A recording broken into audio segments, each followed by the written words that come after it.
प्रदीर्घ अशा कालावधीच्या प्रतीक्षेनंतर आता अखेर स्थानिक स्वराज्य संस्थांच्या निवडणुकीबाबत मोठी अपडेट आली।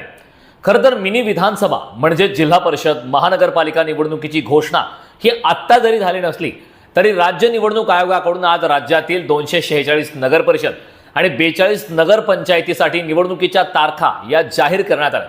त्यामुळे आता प्रश्न पडतो की ही आचारसंहिता संपूर्ण महाराष्ट्रासाठी आहे की काही भागांपुरतीच असणार आहे, तेच आपण या व्हिडिओमध्ये सविस्तर जाणून घेणार आहोत। निवडणुकांच्या तारखा जाहीर झाल्याबरोबरच आचारसंहिता लागू झाली, पण ही आचारसंहिता संपूर्ण राज्यासाठी लागू असेल की ठराविक भागापुरतीच याबाबत आयोगाकडून माहिती देण्यात आली।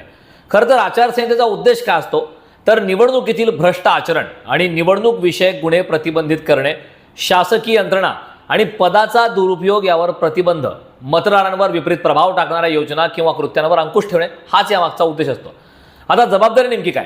अंमलबजावणीची जबाबदारी नगर परिषद, नगर पंचायती, जिल्हा परिषद, पंचायत समिती व ग्रामपंचायतीसाठी संबंधित जिल्हाधिकारी व महापालिकासाठी संबंधित आयुक्त यांची राहील।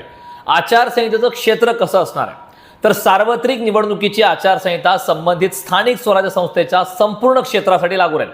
संबंधित नगरपंचायत किंवा नगर परिषदेच्या क्षेत्रासाठी आचारसंहिता लागू झाली असली तरी त्यावरील आजूबाजूच्या क्षेत्रात येणाऱ्या कार्यक्रमामुळे या मतदानावर प्रभाव पडून निवडणुकीवर परिणाम होऊ शकेल असे कार्यक्रम मात्र आयोजित करता येणार नाहीत।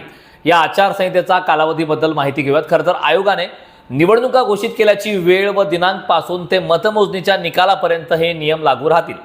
आता ही निवडणूक मुळात 2 टप्प्यात होणार आहे।